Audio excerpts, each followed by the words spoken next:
Update Andrea Brillantes and Kyle Echari or tinatawag silang Kyle Drea. Aba, sa clip video na pinost ng kanilang mga fan or ibang netizens kung saan ay kuha ito sa during the Star Magical Christmas, napaka-sweet.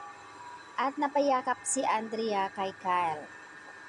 Agad naman nagbigay reaction si Kyle habang ito ay niyakap ni Andrea Brillantes. Napaka-sweet. Nag-trending naman ang Kyle Drea dahil sa clip video na yon kung saan ay talagang pinagtatag din ng ibang mga fans. Patunayan lang daw na talagang solid ang Kyle Drea.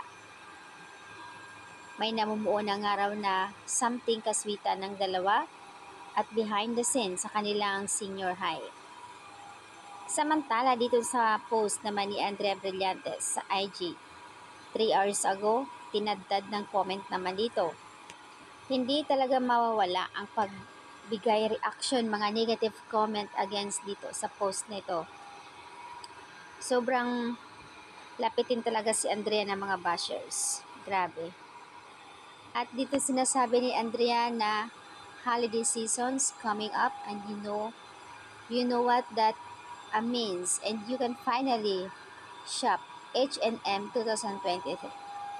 So ayan, ang ganda ng suot ni Andrea dito. Post pala niya para sa H&M na clothes.